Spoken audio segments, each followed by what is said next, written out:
Well, happy Thursday, everyone! Including one of my favorite co-hosts, TJ Autocross, joining us. Whoa, one of your favorite. Yeah. Now we're talking there, boss man. I, How are I was you? going to say, oh, I'm doing all right. You almost caught me. I almost said my best co-host. Whoa. I almost did. But, Okay. I mean, actually, I could say that. My best co-host of tonight's live stream. I mean, I ain't wrong. Oh, thank you for that compliment. That is fantastic. It wasn't that hard to choose. Convenient on a night where it's just the two of us. Right. Who would have Yeah. thought? Mm. Oh, I don't know, man. These are hard conditions to work under. Yeah. It's been a interesting week. Yeah, what's been going on? Been doing some new projects at the job. Yeah. Actually, I'm gonna let it out. Yeah, what are you excited about? We're working on a coffee truck. You're working on a coffee truck. So the owners brought in a trailer, a flatbed trailer, large to us, and wanted us to build a shed on top of it. And that'll be that's like the box. Yeah, it'd be like a food truck. Yep. And they're gonna be serving coffee out of it, whatever. Okay. So but first time ever doing something like that at all. Is it just it's a trailer, or is it like so it gets pulled by like a pickup? Yeah, you pull it on the pickup truck. I got it. Okay. There's a door in the back. Mm-hmm. With the AC in the back. On the passenger side, it'd be the window, open up and have the lift, Yep. A little awning. Yeah, a little awning on it. Yep. And it's pretty high up there. But I was thinking about it. Most other food trucks around, on the average, they're not. The window isn't low.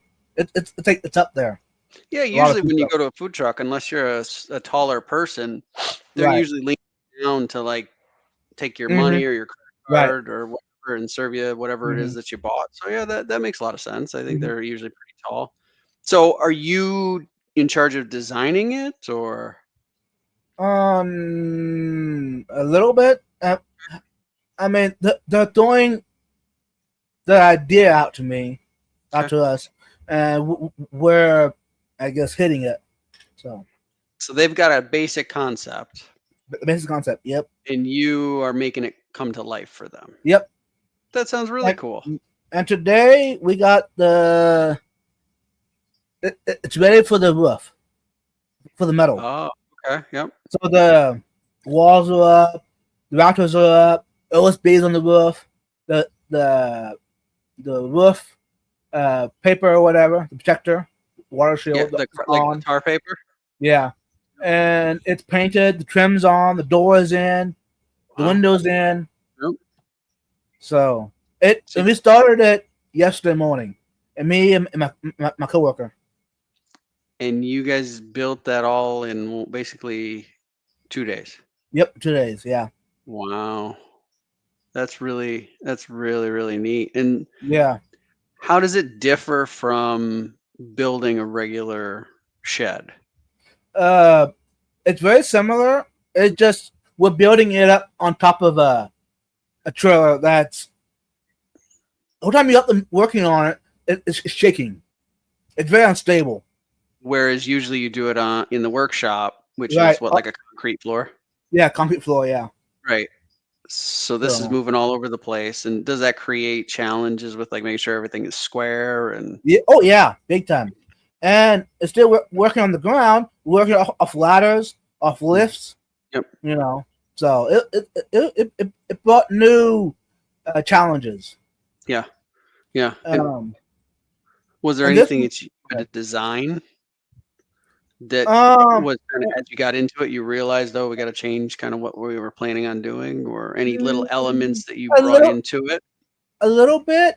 Majority of the time we started, once we started cutting stuff, it was good.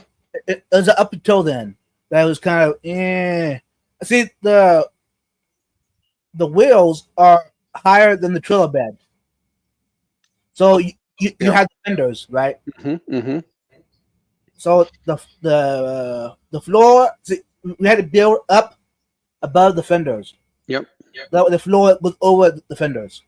So we went and used 4x6 treated 4x6s, and on top of that we used 2x6 joists on top of that, and that brought it up about 2 inches higher than the fender. The wolf fenders. Oh, so the whole building is above. Yes. Yep. Okay. I wish that they would have brought a trailer that had the walls below the bed, because then we would have built right where the bed went up. Yeah. You wouldn't have had to put a platform, like a base on it. Exactly. But got it. I mean, it's probably stronger this way. I don't know. Neither there. I don't know. Anyway, so I'm excited because this might be a new project in the future that we have on a brochure as available. If you want a food truck, we can do it. I was going to ask if you thought that this was going to open up a new type of business, which is great because we've talked over the years where your business kind of ebbs and flows at times. Yes. And giving you a new type of product to offer could kind of help make sure that that is less likely. Right. And we were figuring out the prices of it, and the prices that we built this one is quite a bit cheaper than if they would have went out and bought a food truck already done. So you've got a price advantage that you can offer them. And for quality wise, structure wise, what we have done, it's like it far surpasses a normal food truck would be. Oh, that's neat. Oh, really cool, man. I'm glad you got something that's got you excited. Yeah, and look at Gina's really excited. Well, we are really excited to have Gina here. Yeah, we're starting to get a nice crowd popping in here. We were just here trying to catch up and chat a little bit and buy time. I mean, kind of. Yeah. Before we jump into the real topic for the night, we wanted to just have a little chit chat and let everybody filter on in. And Sam was in first, as usual. Welcome, so, Sam. So, guys, if you want to beat Sam, you got to be in here early. You got to get here super early. Like right after I schedule the live stream, basically. Otherwise, now tonight, if you came in an hour earlier now, then you would have beat. I got here before Sam. I'm just saying. So what you're saying is they were close, but not quite. Right. Hey, Linda, welcome in. Linda, we've got Linky is here. Mountain Greenery. So that means we are officially live, y'all. Just saying. We are officially Mountain live. Greenery. Welcome in. Okay. Let's go ahead and put the topic up, should we? That way, we sure should. Y'all can think about it.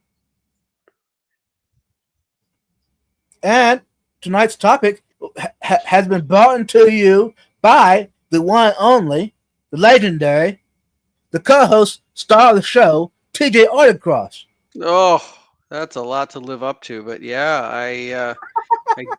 I did come up with this one, and I just thought, we know the general population that is with us every week.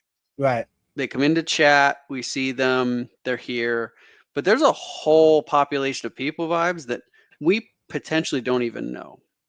Right. And we don't even know if they're the same people. But all we know is within 24 hours, we've got, 100 and some odd views typically on most of these streams. And that's nowhere near the number that's in here live, right? It's a fraction of that whole big number. And so I just thought we do, I think, a pretty decent job of trying to cater to different experience levels. But I don't know that we've done too many shows where it has been targeted towards the beginning fish keeper. Right.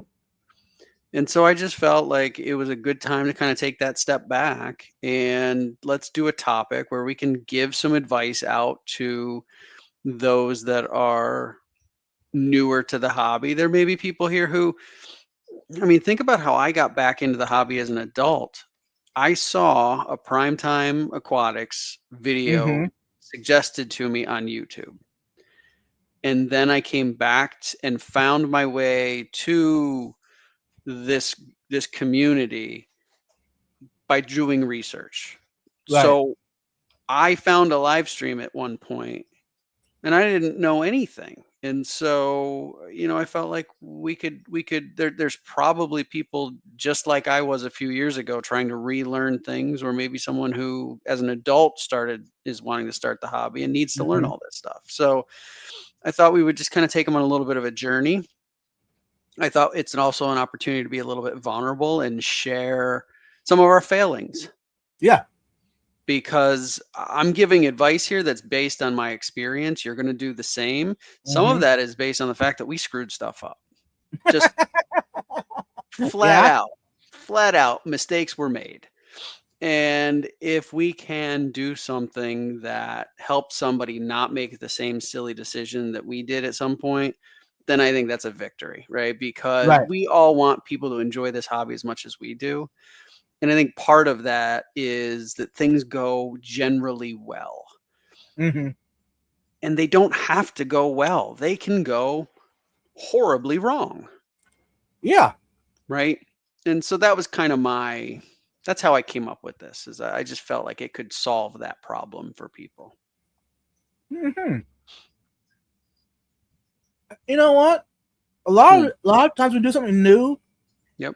So often it goes so wrong Yep.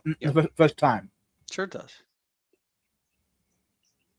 Now you start get me thinking. Which is good. That's what we do some of this for, right? Is to make us think, to make the people that watch think.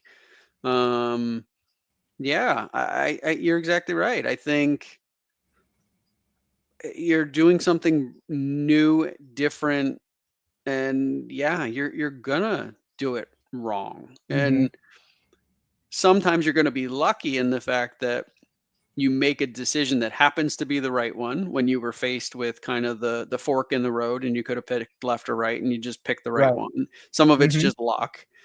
Yeah. Beginner's luck. Yeah. Yeah. And in other cases, it's going to be you just picked the wrong one, and it's just an epic fail. Right. And there's not much you can, you have to learn somewhere. But I think part of one of the things that I'll talk about is there's ways to try to minimize the epic fails. Mm-hmm. True.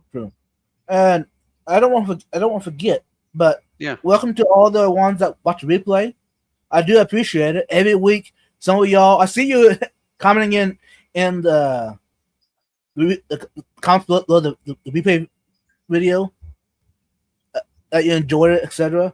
And I do want to give you much love and appreciation, because you know what, a lot of the replay crew do not get the shout out that they deserve, my opinion. No, I agree with you, right? It's and that's again, I think, where I came up with this idea is that Right. we really don't know those people like we do the regular folks, right? Mm-hmm. We've got Sam in here, we've got Linda in here, we've got Gina, Linky, we got Mountain Greenery, Jody P Jody just P. just Yeah. jumped in here. We know these people. Right. We've got Dean, Hey, just Dean, jumped welcome in. in, right? So, these other folks, they're part of the community. We just don't see them as visibly. Right. And I think that they're a big part of it. And you're right, we don't talk about it enough. So I think I think it's something that we should continue to focus on, and Mm-hmm. make sure that they understand that we do appreciate that they're here, and we try to provide content that they want to watch in the time that works for them. Right. And if you're not able to make it here during a live stream, here's an idea. Check out FitChamp link and see if there's another live stream going on that works for you. Yep. Because there's like a clock. There's usually a live stream going sometime or other. So find a time that might work for you better. No, hey, we enjoy you watch replay. We enjoy that. But if you wanted to get on the part of participating in the chat during a live stream, check Fish on link, and you might find another channel that's live when it works for you the best. Yep. This is an idea. Where you at? But check the whole thing out, the whole website out. You're at it. Yep. And if you have questions, hit me up, and I'll try to answer them to my best ability. Go ahead. Yeah, no, I was just going to say that, this is a whole community of people, and we're not in competition with anybody. Right. So we want you to be here. If you can be here live, even better, right? So we can interact. I think that's really, helpful, and fun. But if you come in and watch the replays, we're happy with that. And if you find that there's others in the community that you like more, great. I won't be surprised. Well, don't go that far. I mean, come on. We are a good time. Okay, all right. Right? We are a good time. I'd be hurt. Is that better? That's better. That's okay. better. And I'd be trying, y'all. I'd be shocked. Not really, but I'd be shocked. So yeah. So I think, I think those are good things, and good reminders for us as we're getting things kind of kicked off tonight. We got joined by Big Cat and Skull and Uncle Smiley. Hey, Uncle Smiley. Bougie is here. Emily. Dean, Sweet Acres, Big Steve. Hey, for those who don't know, I got to meet Bougie last week. Woohoo! You did? I did, in person. Where did that happen? That was at the convention that I went to. Did you say in San Antonio? Week? 2 weeks ago, yeah? Yeah, you wow. TJ, you just took a whole week away from me. Wow. I was gonna say, man, you're yeah. Oh, okay. Last week was a birthday stream. That's why. Correct. Okay. I was gonna say, okay. wait a second. Okay, it's going on 2 weeks. Wow. Where has the time flown? It's going. I can't believe 4th of July is next week. Yeah, in our local town, we're having it this Saturday. They're doing that here too. It's like, where has June gone? It just showed up. It feels like it. Yeah, I just was thinking, my gosh, the summer. It's gonna go so fast. Dean, Hobbytown Chili says that he's in the UK, so the time difference is a pain. Can you ask a question regarding ponds? It's not a tank, but we might know a rough idea. I think absolutely. Yeah, go ahead. Ask away. Yeah. I mean, if I don't know it, TJ doesn't know it, someone in the chat, it's a good chance someone might know it. Absolutely. Absolutely. We are happy. I mean, a pond is, it's basically an in-ground aquarium, basically. It's the same idea. I mean, they both hold water, plants, and... Oh, we hope they hold water. Yeah, that's true. That is true. Sweet Acres. Acres Ding, welcome in. Big Cat says Canada Day is the 1st of July. Don't forget about us, which that's a very good reminder. Yes. Happy Canada Day coming up here, Big Cat. If you want to put in the chat, how do you celebrate Canada Day? Yeah. Hey, Lori. We got Dee Dee, Cheryl Smith, Jeff Kane, Geek Boy. Wow. Okay. I can't keep up. The best advice we have question in the hobby. Yes. Can I start off with Go ahead. So I wanted to start this off with a quote, and I'm going to paraphrase a little bit, right? Mm-hmm. So if you go out and you look for the actual quote, it's a little bit different, but the way that I think about this topic tonight and the way that I've kind of organized my notes, kind of pondering through, is failure to plan is planning to fail.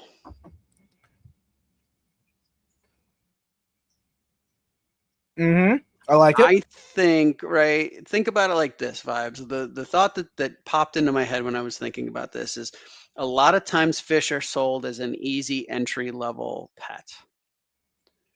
How many times have you heard people say, "Oh, I'm going to get the kids some fish to have them have a little responsibility"? Right. I don't know. I would argue that fish aren't an easy entry level pet. I No. think fish survive in spite of our poor decision making as their Mm-hmm. caretakers. And so that's why I think this topic is so darn important, because we've got the ability to change that mentality for people Right. based on guidance that we can give them and how we can help them set themselves up for success from the very beginning.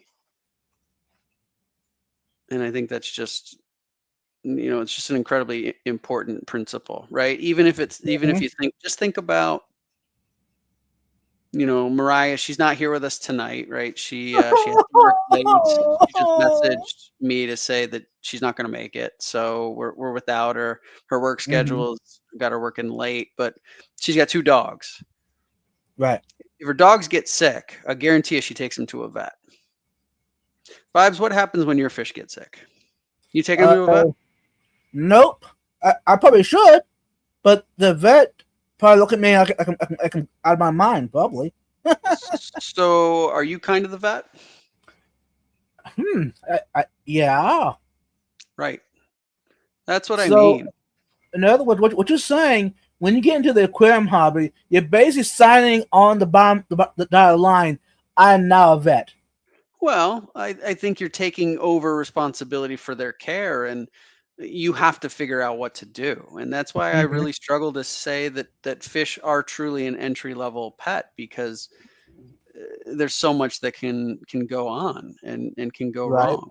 And so again, I think we just want to provide. I think we want to provide some basic information tonight, and we're hoping people in chat will do the same, and feel free to Mm-hmm. disagree with us, right? Like we Yes, always please. say, we only are experts in our own experiences. Yours is probably different, and we want to hear about it. So argue with us, give us your perspectives, right? We want all of that. Not a vet, a fish keeper. Yeah, Dennis is right, but it's like, we're responsible for the medications and the care and what Mm-hmm. what treatment and what is the disease, and that makes it interesting. Um, it's a challenge, but it's an interesting part of the hobby. I wanted to go back Right. to Big Cat. Big Cat says they celebrate Canada Day pretty much the same way. Less of a big barbecue scene, but try and enjoy the outdoors and the sun if they can get it. Beers are good too. I like it. Mm-hmm. I like it. Yeah. That's pretty much like a July 4th, like the Veterans Day, Memorial Day, Labor Day Yep. here in America. Yep. Yeah. And Mountain Greenery said the Big Cat just made the most amazing dinner and it made her day better. Super cool. What did he make? Awesome. What did Big Cat make, Mountain Greenery? Uh, right, Okay. interesting. I think most people look at fish as a throwaway pet, so they Yeah. don't care for them like we do. Yeah. Yeah, I think That, that's that- right. that's probably why a lot of parents get the children fish because they see it as a easy something to give a child responsibility, but it's not like, oh, oops, it died. They don't hold anything to it. Yep. It's not. They don't consider it as a pet. Or it's just very common just to get the perception that fish are they're fragile and they just die all the Right. time. And going on that same path, fish don't have feelings. Fish are dumb. Uh, Mhm. they don't have a brain. Um, there's a whole list. I could keep going down the same trail. Right. Right. And But and so I think we're just trying to give a different opinion to people around the fact that those things aren't true, and hmm that if you're doing it well, they do have a relatively long life. We're talking in years, not months. Yes. In most cases, there are exceptions to all the rules, right? But in general, if your fish is dying before 3-ish years or better, you probably didn't do something well, or you got fish that were ill to begin with and didn't know how to bring them back from kind of the brink, right? Right. Fish are too cheap. That Big Steve, you actually got a good point. Yeah. Yep. Hey, that's an interesting concept. If fish would cost a little more, would that help? But then would we have as many fish keepers in a hobby? In the hobby, if fish were expensive? Probably not. I mean, that's probably the difficulty, right? Yeah, Big Steve, you brought a good point. I know killifish. I thought the same thing. Yep. Now, in the right condition, even I know kind of killifish have live longer than what the book says in perfect condition. Yep. So. Yep. And basically, when we get an aquarium, we're basically almost giving the fish, like a lab style home. You want to call it. We're taking it out of a bad. I don't want to call it a bad environment, but where there's a lot of oops can happen. Other bigger fish can eat them, etc. Goes on. We're putting them in a perfect, environment, so they should thrive theoretically. Yeah, I mean that should be the goal, and so I think though that the people have to set things up in a certain way for that to be reality. True.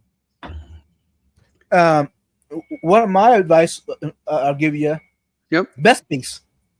I would say don't believe everything you see online, or even everything that Vibe says online or in a live stream. Go ahead and do your research. Dig deep and do basically what you have heard or seen.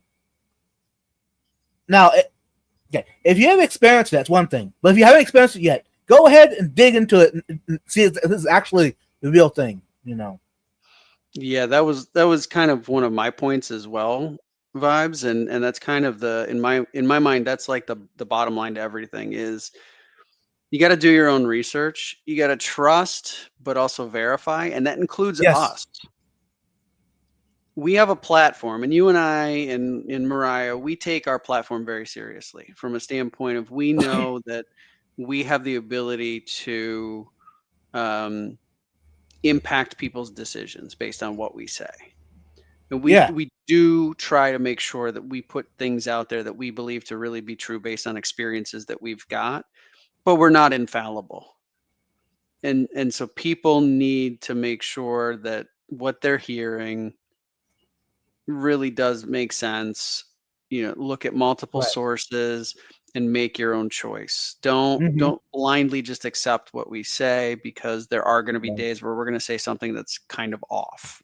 And I'm hopefully someone in the chat will call me out for it if I do. Now, you made a good point though, TJ, about seeing someone online, especially when doing a video or live stream. You're more apt to hear it and take it as facts. I mean, I've done it many times. Sure. Without judging or digging into what I've heard or seen and try to back it up with facts. I just take it as it is. Right. Yeah. And we're nothing more than two tonight, normally three people that happen to be friends that have used a platform that's out here to talk. That's it. And that's where people need to really be, be cautious of thinking about, is this information that they can trust? I genuinely believe that, yeah, they can usually trust what we say, but they've got to make that choice, right? Don't let Right. the internet make that choice for them. So I think everything you hear tonight, I legitimately believe is, from my own experience, the right things, and some of the Right. mistakes that I've made would prove that. But you got to figure out what works for you, because there's also the other piece of this, is there's so many ways to be successful in this hobby. Mm-hmm. There's so many ways to be unsuccessful in this hobby, and that's what we're trying to prevent for people through this topic. But there's many of the good ways that you can get to the same spot. Right. I'm laughing at the chat. That's all. And Nathan. Yeah. Hey, Nathan. It's good to see you, man. No, welcome back. Vibes, trust us, we don't believe everything online. Like, we know cottage cheese doesn't go with every meal, though. This call backs it up. Nathan, you don't need a meal. You can eat it anytime, though. Right. Snack time is fine, right, Vibes? Mm-hmm. I like. Hey, actually, y'all. I know some people hate when I bring up, when cottage cheese is brought up. But you know what? Instead of, no matter what it is, why not take that time to think about a food that you really enjoy and share it instead of trying to bash someone else's enjoyment? Mm-hmm. Why don't you compliment it? You know, it's just an idea. I know online we tend to be a little more, we call it, put other things down. You'll say it like that. Mm-hmm. Instead of trying to think of a better way or another idea, instead of trying to, saying, yeah, anyhow. It's an idea. Yeah. I'm talking to myself.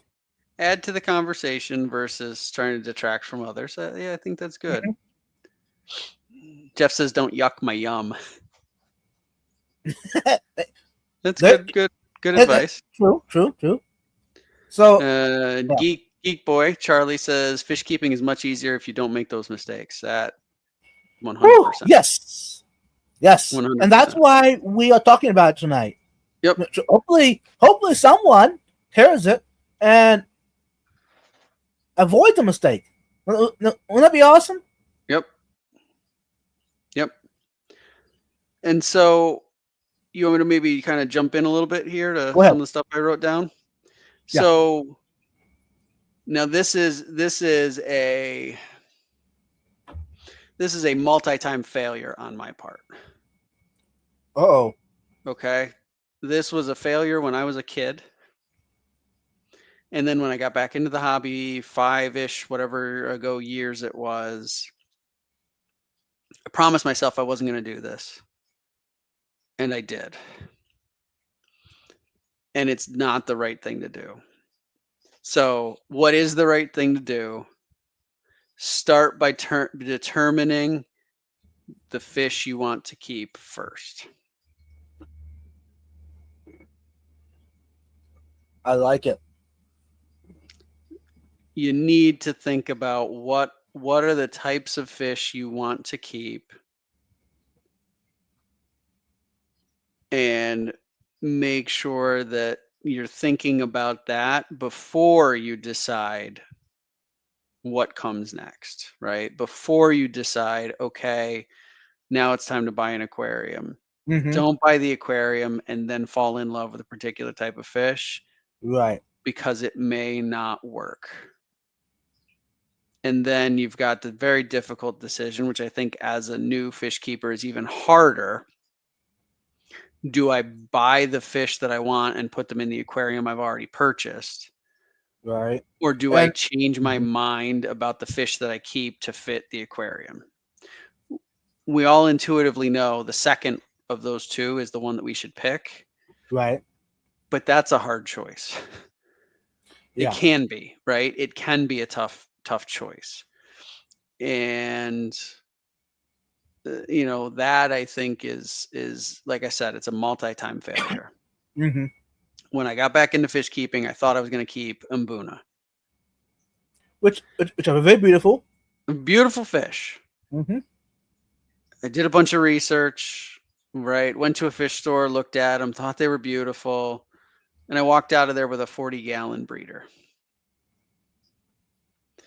Not that you couldn't probably do some Right. Mbuna in a 40 breeder, but we all know bigger is likely a better choice with those fish. Mm-hmm. And then I was like, oh, yeah, right. I was once again faced with that situation. Thankfully, this time I was an adult instead of a kid, right? Because when you're a kid, that's an even tougher decision. Mm-hmm. But then I was left to, okay, what do I do? And it worked out wonderfully because that's what my first aquarium was, my shell dweller aquarium. And you guys know I Right. love those little fish, right? So it Which worked are out awesome. fine. And it's a perfect aquarium for those guys because they're so small. A bunch of them can fit in a 40 breeder. It's not a big deal. It works Mm-hmm. great.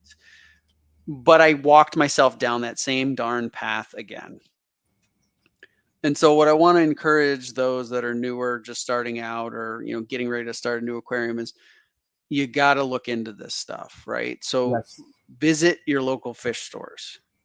Yeah, and look at the fish that they have, and if you find one that you like, do your research about that fish and what they need to thrive in an aquarium. Exactly. And so there's lots of resources. That is a difference from when I was a kid, right? Mm-hmm. This would have been probably like early 90s, I guess, maybe late 80s.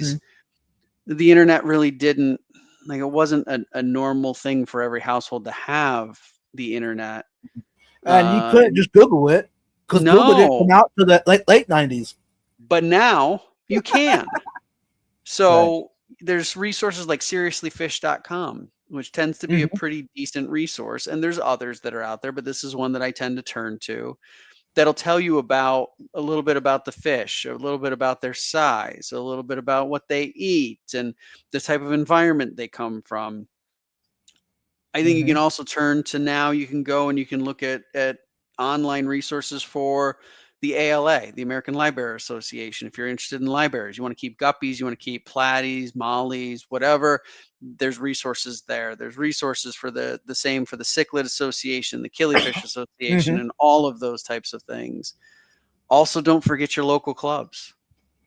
Yes. Yes. There is great people and information at your local clubs. You're in local clubs. I'm in a local club here Mm-hmm. in Jersey, right? And that is something that I think can really help speed up that process of figuring out what kind of fish do I want and how do I do it successfully.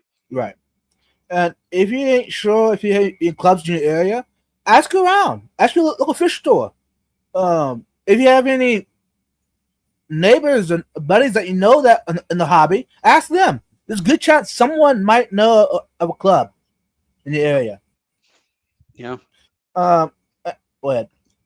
I was just going to say, I think that in my mind, when you're doing this research, one really important thing is to understand what care requirements do the fish that you think you're interested in require, and Mm-hmm. are you willing to give them that care? Right.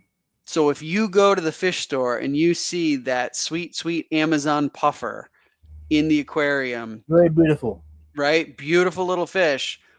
Are you okay with the fact that you may have to do a beak trimming at some point? Right. Which that's another thing. Would the fish store tell you about it? Probably not. It depends, It right? I depends on the mean, fish store. it Yeah. depends on the fish store, but you should be able to find that information out online now, Mm-hmm. right? There's enough resources that are out there. YouTube obviously is another great resource. And you need to understand, are you going to be comfortable if that fish needs, in this case, a beak trimming? Are you going to be okay with the process that you have to follow to make that happen?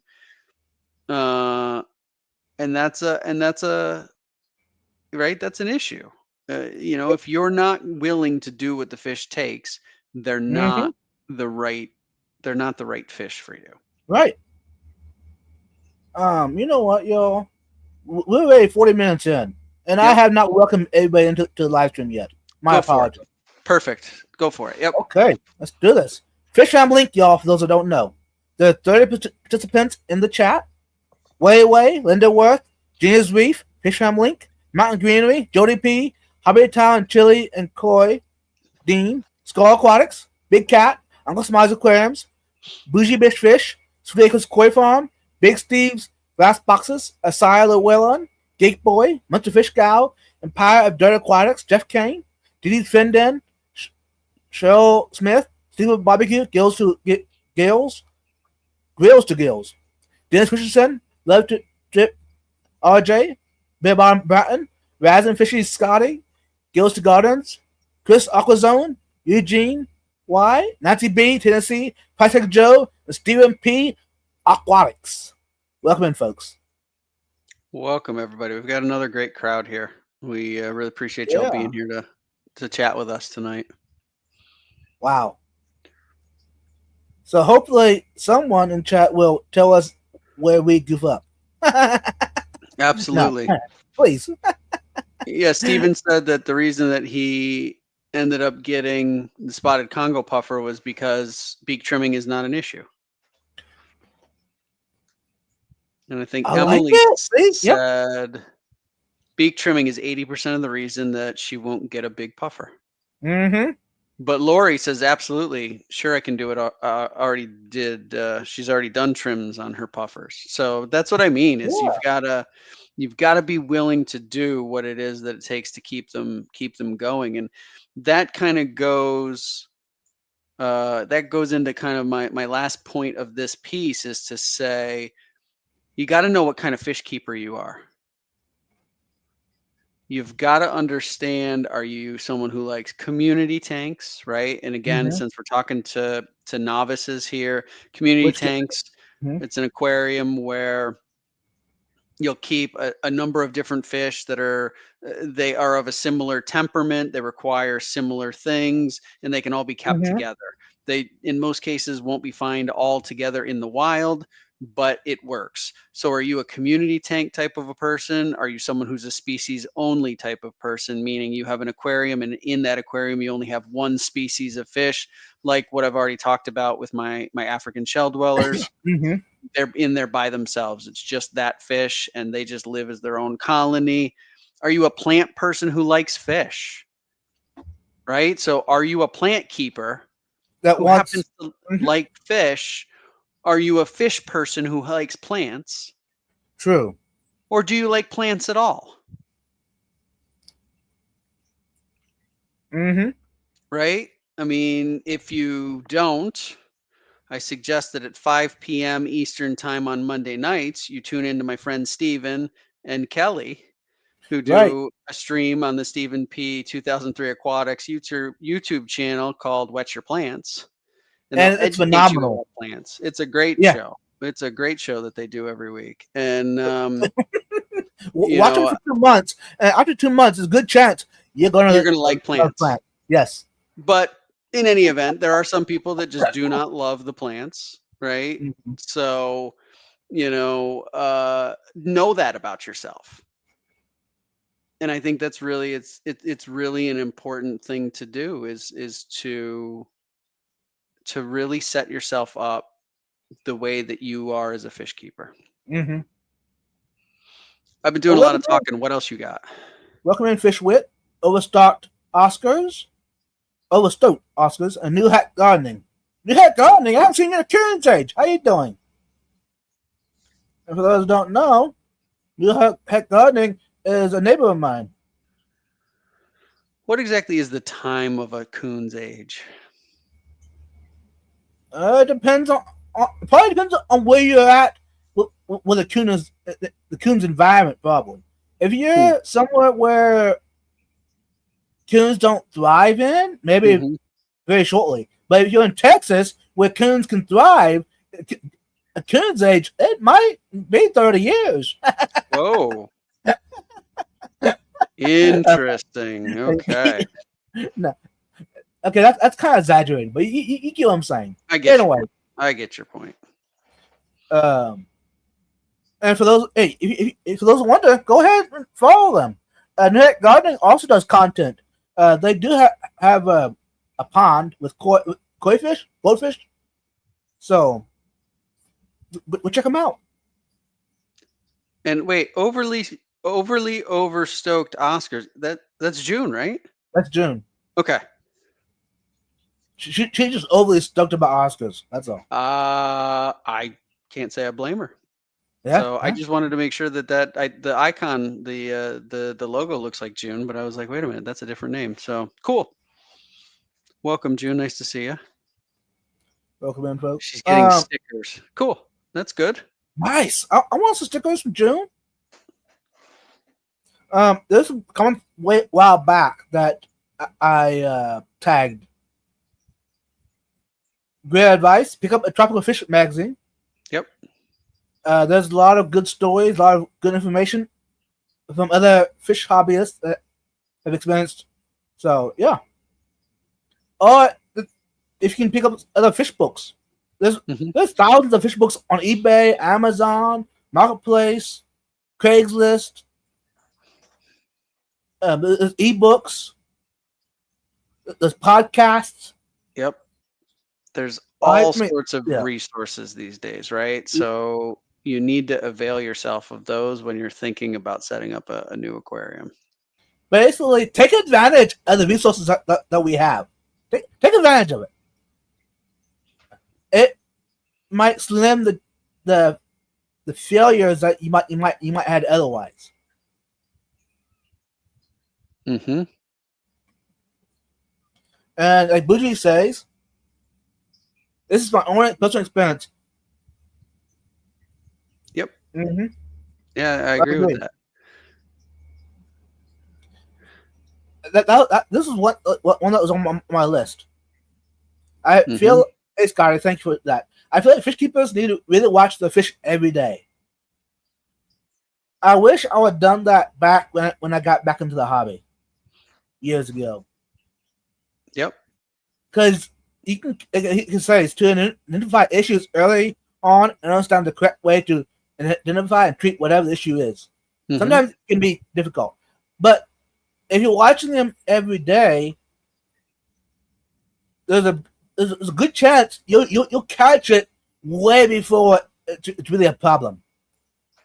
And doing a water change, or if you have cichlids, like some of them can be kind of territorial, and they tear each other up. You can go in and catch one and pull it out of harm's way because you're actually watching it every day. You know, and caught it in good time.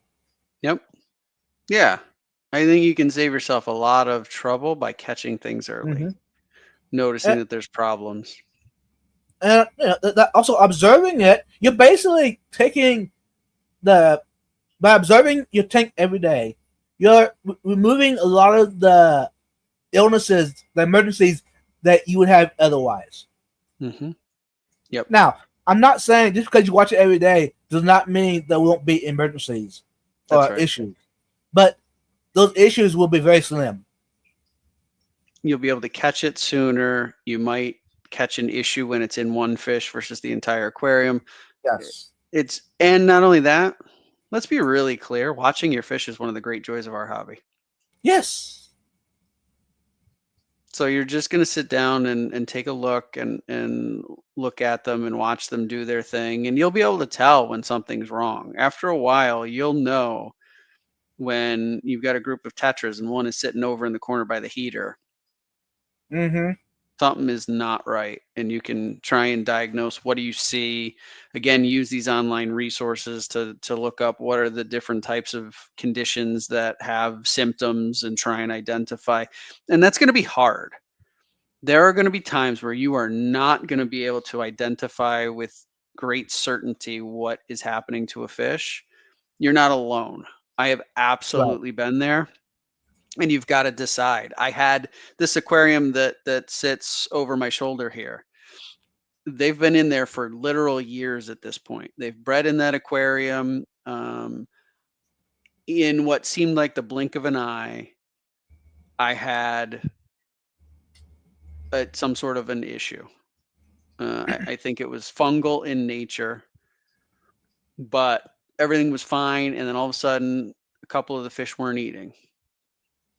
Thought that was a little bizarre, but they looked fine visually. Then all of a sudden they started getting like little white patches.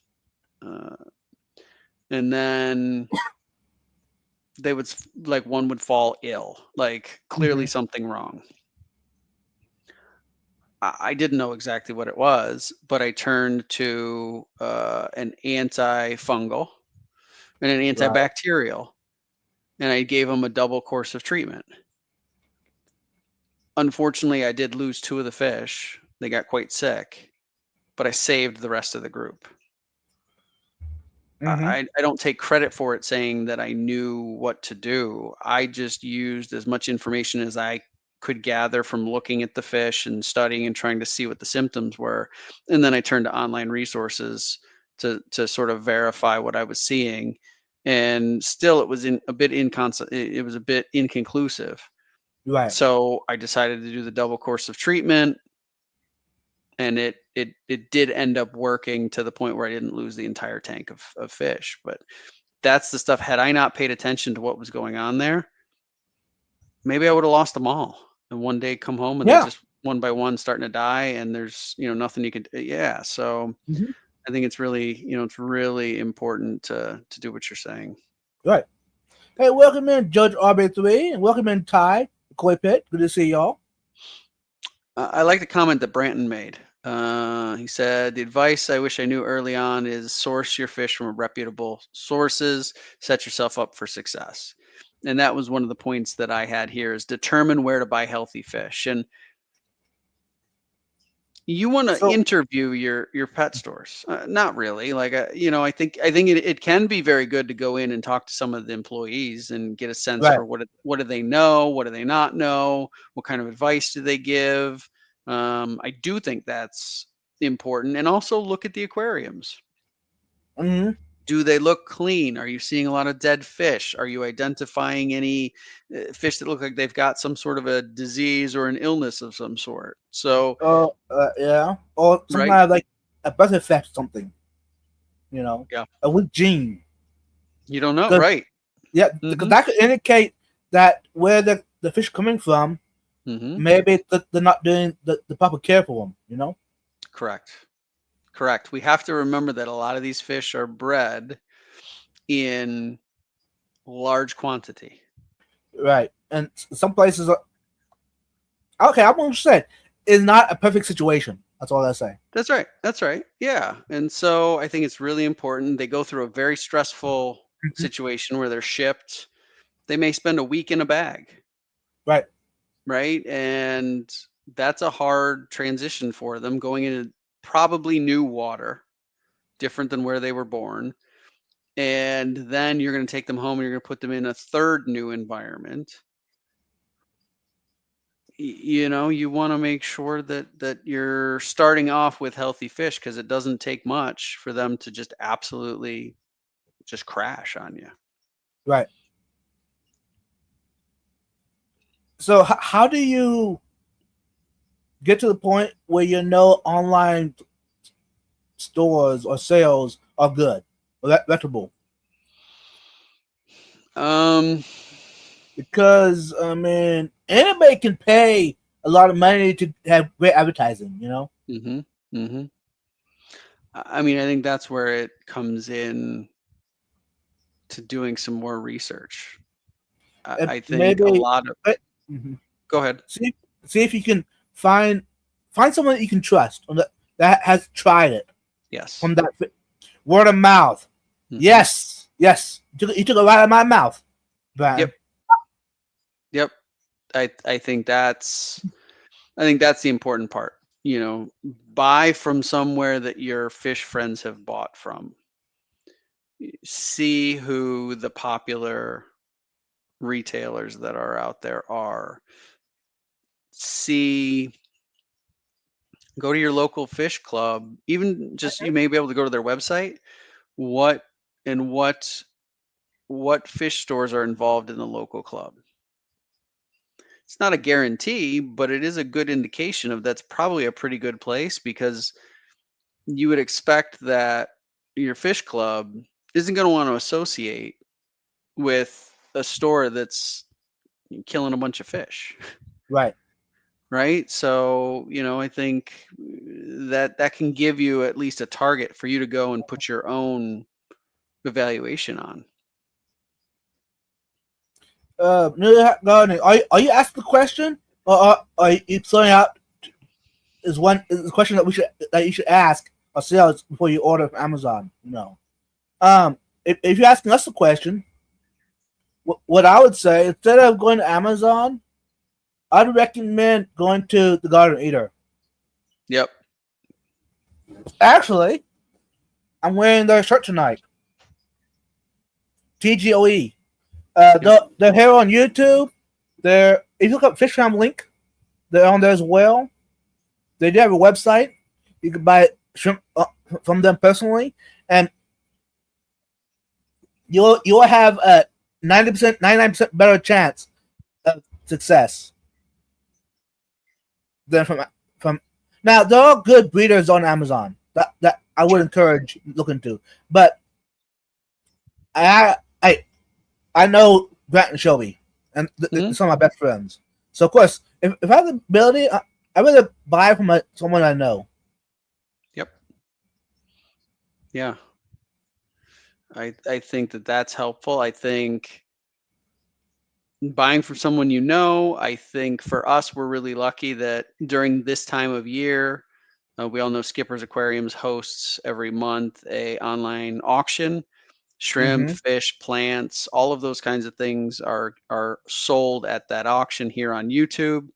That's another place to go because usually you see the vendors are the same vendors or very similar vendors every month. And if they were creating problems, it would get out in the community, right? And so, actually, can a moderator drop the link to TGOE website or the YouTube channel? I think it's already been done. It's already been done. I think it's been done. Yes, Skull has already done it. Wow. Yep. The mods are on the road tonight, y'all. Thanks, mods. Yep. You guys rock. Now, if you want to, okay, do you know if Papa Shrimp is selling online? I don't know. I was going to ask you the exact same thing because he would be another one. He's another member of the community that is also a breeder of shrimp. So he may be selling online as well. He's another one to go and check out. Yeah, definitely. At least nothing else. Message him, and if he has it, he will ship you some. Yep. So. Yep. Those are two options I would definitely recommend checking out over Amazon. Now, Curtis says he sells privately if you send him an email. There you go. Now, if what you want, if TGOE don't have it, or if Papa Shrimp don't have it, yeah. If you can find a good review on Amazon and they have them, I mean, I wouldn't say why not. Go ahead and do it. Well, I think Branton offered up his email address to try and help. There you go. Yeah. So that's another good choice. Yep. So he Thanks, will. Branton. And I think Branton actually breeds shrimp as well. So he may also have some that New Hat could be interested in. So and Branton is obviously he's a friend of our channel, and he's a friend of lots of people here in the community. So he's another potential good source if he's got things or he's got recommendations. You can trust that that's good information as well. And hi to David's Aquatics. He just stepped in. David's Aquatics, welcome in. And I would encourage you to try to get shrimp that are bred locally, if possible, because they're already accustomed to your water perimeters, and you have a better success that way as well. And by the way, New Hat Gardening. You know what? That's something I just thought about. On Facebook, there's several people in the group chat on Facebook here locally that do breed shrimp and sell them. So now I'm not sure about the cherry shrimp per se, but there's a lot of others that. So I think if I've seen any recently on Facebook, there's at least 5 breeders that I know of here locally that do breed. But anyway, it's an idea. Try to get locally if possible. If not, go ahead and give. Now, if Amazon online sells that you don't know about is way expensive, do your research before you. Yeah. Anyways. Yep. But thank you, New Hat Gardening, for asking that. Yeah, good question. It's a good question. There's other people probably have similar, so it's Mm-hmm. good that we cover it. So here's another thing that I think that's really important. And again, don't be like me. Exactly. Same here. Right? Don't be like me. I want you to set up your aquarium before you set up your aquarium. Yes. 100%. I want you to think about where are you going to place it. Right? So you have we're going to say you've already so the first step is you're going to stock your tank. You're stocking it before you're buying it, right? So you're picking the fish that you're going to put in it. If you're going to put a community tank together, decide your stocking. Do you want to have a group of angelfish and some cory cats on the bottom and some, nice sized tetras kind of for the mid ground? Decide what that's going to look like. And that's going to tell you, okay, for a tank like that, I'd probably look at maybe a 75. Mm-hmm. Lots of angelfish. They're going to want maybe a little bit of height like that. So 75, maybe a good short, right? So different from I am going to go and I'm going to get shell dwellers. A 40 breeder is plenty big. So decide what that looks like first. Stock that tank. Then what I want you to do is I want you to place it in your home. I want you to decide where is it going to go. And I want you to think about lighting. Is there windows in a certain part of the house that aren't covered? Because that's light. And we don't think about it like that, but that's light that's going to add to the potential of you having too much light or too long of a photo period, and then you're going to potentially start getting some algae. Mm-hmm. It could also create other issues, but that's one that really has bitten me quite a bit, is having aquariums set in places where there's direct light coming in through, like the front door of my house has glass and light shines in my shell dweller aquarium. So there's algae gets all over the glass because it's getting a ton of light. And I think the other thing to think about is drafts, right? So is it near a drafty door? Elephants? Right? What? Is that going to wait? What'd you say? I said elephants or Or elephants? Yeah. Yeah. Vibes. Still on topic. Yeah. Geez, man. Are you going to end up getting temperature fluctuations that you're going to have to deal with? The other thing is for your enjoyment. Put it in a place where you're going to enjoy looking at it, because that's the whole point. You're going to create an ecosystem for your fish, and you want to go and enjoy it. Don't put it in the corner of a room where there's nowhere to sit, and then you're not spending time in that room because you didn't design it as a seating area, right? Make sure that you put it in a place that fits how you're going to enjoy it, how you're going to view it. I think that's really important. So I want you to stock it, and I want you to set it up, and then I want you to buy it. Yeah, perfect. Right now, if everyone in the hobby would have done that, I think most of us would have set ourselves up for no fails or very few failures. At least from those issues, right? You can limit a lot. You can limit a lot of the problems by going at it in that way. because again, you're not going to get forced into the situation of I now have to make a choice of do I put fish in a tank that's really not proper for them because I bought the tank first, but I really like those fish.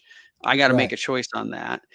And then you've also got, you don't have to have the thing where you put the tank up and then you recognize it's in that drafty area, or it's in a part of the house Right. that you never go to, or it's right. All of those kinds of things you can avoid by thinking about it in that different way. And it's not an intuitive way to do it. You intuitively would say, well, of course I'm going to go buy the aquarium and set it up, and then I'm going to go buy Mm-hmm. fish. So you think about it in that order, and it's just all wrong. It's just going to have the potential of really, unless you just happen to get extremely good at adjusting along the way, it's going to be a challenge. Right. So I I really mean, want you to yeah.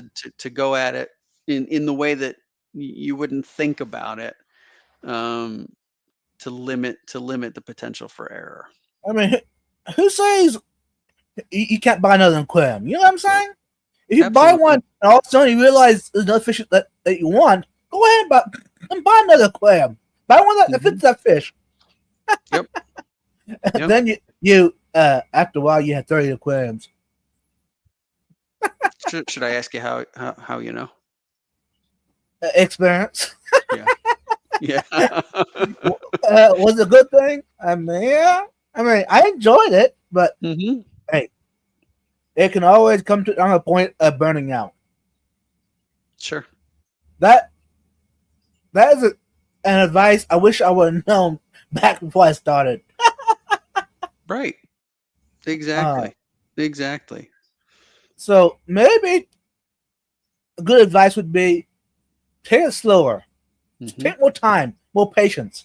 Look into it, and like TJ said, go ahead and set up your aquarium before you set it up, Hmm. which that might help you avoid having another tank. Hmm. Right.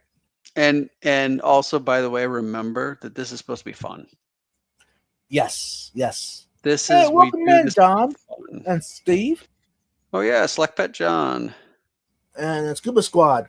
and Scuba Steve. Yep. Oh, It's and Seville, Steve. Sevilla Steve from Spain. There's a lot of Steves going on tonight. Yep. That's good. We're happy with that. I think the other thing that pops into my mind with this is decide what equipment makes your hobby easier and enjoyable. So, how do you decide on that?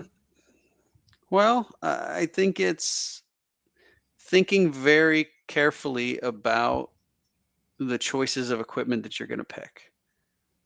The aquarium is kind of one thing, right? You're going to pick Mm-hmm. a size aquarium. If you do it the way that I'm recommending, you're going to pick the fish, then you're going to pick where you're going to put it, then you're going to buy the aquarium, and then you're ready to get it set up. And if you do that, you're going to want to start to think about what kind of filtration do you want to use. When you think And about please don't go down that path about no filtration. Please avoid that. If you're a beginner, do not go down that path. Yeah, I mean, I Not I until you're a little more experienced into it. I got to be honest with you, I have not spent enough time focusing on the no filtration to really have an opinion. It's not Mm-hmm. something that I have tried. It's not something that really interests me in trying. I just don't feel like it's something that I aspire to. Mm-hmm. Uh, but you want to consider the type of maintenance that the filter requires. Right. For me, a hang-on back or a sponge filter, depending on the setup that I've got, works perfectly. They're easy to Mm-hmm. maintain. They don't take long to service. Um, they get the job done very well. I've never had an issue where it didn't filter the aquarium the way I needed it to. Um, Different from a canister, where canisters are great as well.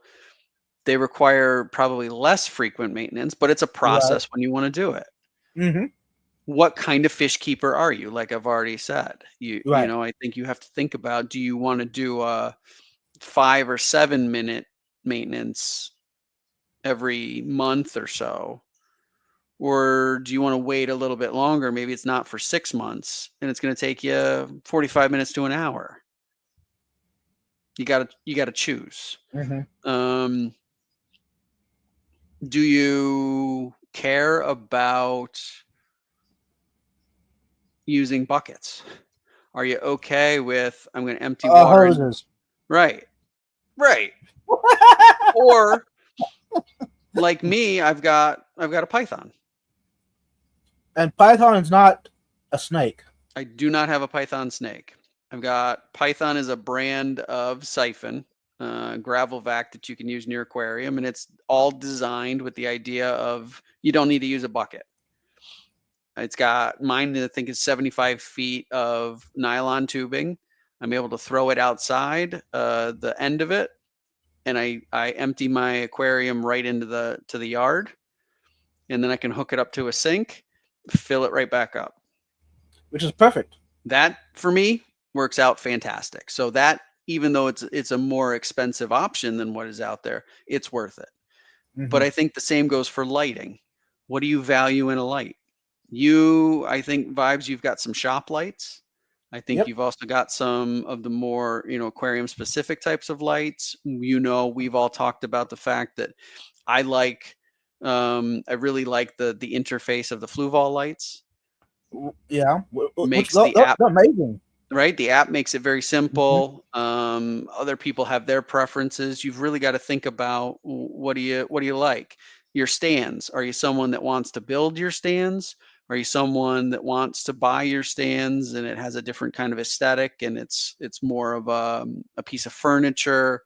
That is a piece of furniture, bro. Yeah, but you're like a master carpenter. If I built that stand, it would look vastly different than that.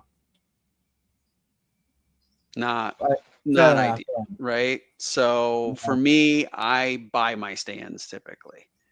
And I think that's really, for me, that's a convenience that I like for the hobby. So, again, I think it's just trying to figure out how do you make your hobby easier, because again, fish are work. It does take maintenance, and anything you can do to make that time better, I think is well worth it. And you've just got to decide cost versus benefit.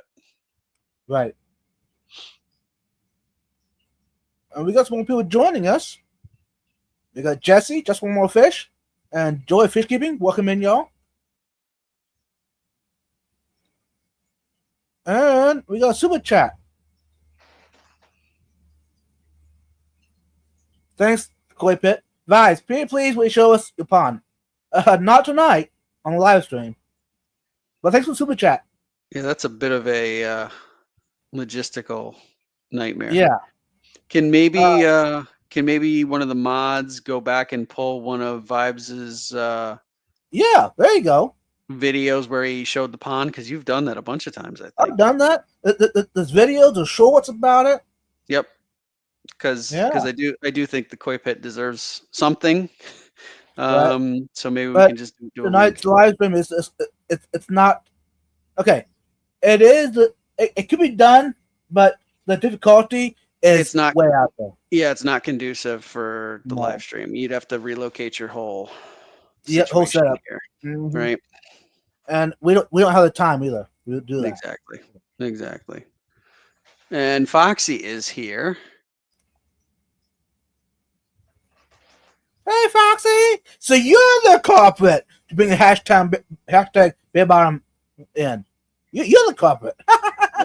Yep. Welcome in, Foxy. You're awesome. I think. Hey, go ahead. Go ahead. I was going to shout out Roxanne and Peplin. Wedding coming up. So exciting. This is happening in September, right? It is. It's going to be the Friday evening of the Clash. They're in Morgantown, Pennsylvania. At the Holiday Inn, right? So the Keystone Clash 2025 being hosted September.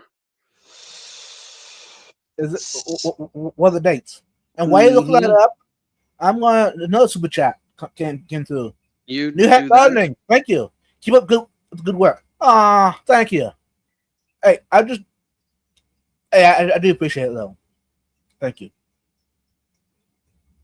I was going to make excuses, saying I'm not, but hey, I appreciate whatever. Yeah. September 26th, 27th, and 28th of this year is the Keystone Clash at the Holiday Inn in Morgantown, Pennsylvania.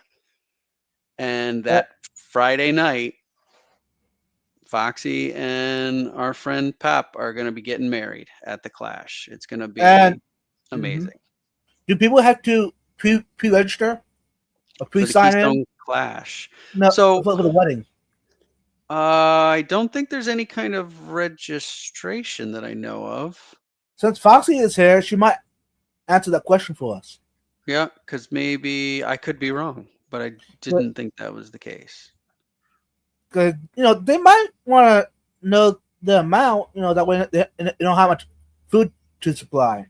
True. She said seating starts at 7 for a 7:30 ceremony. Yep. Very good. Okay. We have a Fish Fam link page to mark as attending. Perfect. Good. Then that means that I need to go. I need to go to the Fish Fam link and mark my attendance because I wouldn't miss the occasion for the world. So that means you're attending the Clash. Is that what that means? Yeah, I'm attending the Clash and I'm attending the wedding for sure because Foxy and Pep are wonderful people, and I want to celebrate them. So, yep, I think it's gonna be really, really nice. Mm-hmm. And the Clash is a great event, anyways, right? So all of the other stuff that goes on through the rest of the weekend is gonna be wonderful. Mm-hmm. So if y'all want to see TJ in person, now we have a chance to see him in person. That is true. Hey, welcome in Chesapeake Crustaceans. That's a pretty cool name. That is cool. Welcome. So okay, back to the topic. Go ahead. Here is another. I do have a yes, Dee. Sure. It is actually Dee. Dee, did you get my email? If not, I'll try and send another one to you. Because she didn't see it. Okay. If you don't have it, I'll send you another one just so we can plan because I'll be down in South Carolina starting Wednesday next week. And then on the way home on the 9th, I am hoping to stop and have breakfast with her in North Carolina on my way back north. Well, stop rubbing it in. I'm sorry. Yeah. But I'm very excited. I want to be there too. Yeah. So I'm super excited about that. So we'll have to try and make that work. She got it. Okay, right. Cool. Yeah, just let me know if that works for you. If it does, then I will swing through town and you and I can have a catch up over breakfast. Okay, let me get back to topic here. One thing that I think that really gets people. What's that? You've got to understand that your aquarium is a mini ecosystem and you need to start acting like it. Yes. And where I think a lot of new fish keepers end up falling victim is they don't understand that you have to do some sort of cycle to your aquarium. You've got to kickstart the process of building up the nitrifying bacteria that will be responsible for consuming the ammonia that your fish are going to produce, that leftover uneaten fish food as it rots is going to produce, and other things that end up decomposing in your aquarium are going to produce. And you need to build up that strong bacterial colony to be able to turn the ammonia into nitrites. And then the nitrites are then turned by another type of bacteria into nitrates. Right. And the whole goal behind that is you take a rather toxic type of compound in ammonia, you turn it into a somewhat less toxic compound of nitrite, and then you turn the nitrite into a much less toxic compound of nitrate. And so that's something that a lot of new fish keepers, they'll bring fish home. Within a week, they're dead. Right. Not always that. There could be a lot of reasons. But if you didn't go through some sort of process of cycling that aquarium to get the bacteria started, that is a very potentially likely culprit of what could have killed your fish. Mm-hmm. There are So multiple methods to cycle. Go ahead. I was going to ask, what do you do about the toxic nitrate then? That's our responsibility. That comes out, well, yes, it's our responsibility, and we have multiple ways that we can handle that. One way that is probably some of the most common is by doing water changes. So you're going to use whatever you use to take water out of your aquarium, Mm-hmm. and you're going to replace it with fresh. And that's going to automatically reduce down those nitrate levels. Right. Which could, yeah. And while you're doing that, make sure if you take it from your tap water, use some sort of dechlorinator. Absolutely. And the brand really doesn't matter. Nope. Read the directions, and because I can tell you a brand that I use, but that brand might not be available in your area. Nope. I've used several brands, and they all work equally well. Yeah. Basically, the dechlorinator, you're not removing the toxic chlorine from the water. You're just detoxifying it. Right, until it gases off, basically. Right. Mm-hmm. Yep. And so, yeah, so I think it's really important. I think the other way that you can reduce your nitrates is with plants. Yeah. Plants will consume some of those nitrates. That's food for them to be able to grow. And that's one way that you can use a more complete, what I'll call, and this is not a scientific term, at least not how I'm using it, but what I would say is a more complete ecosystem by adding plants to it, and they will fill some of that type of void that is left in your glass box, your aquarium that you've created.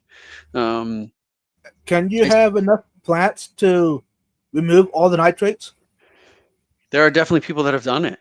Mm-hmm. And I think that's why a lot of people get to a place of needing to fertilize, because they need to replace some of the nitrates and other types of minerals that the plants need to survive and to do well. So, but either way you look at it, that's our responsibility. True. Right. True. Is to deal with those nitrates. There's nothing that's, going to for sure use it all up. You have to have the right setup, right? If you don't have enough plants, they won't use it all up.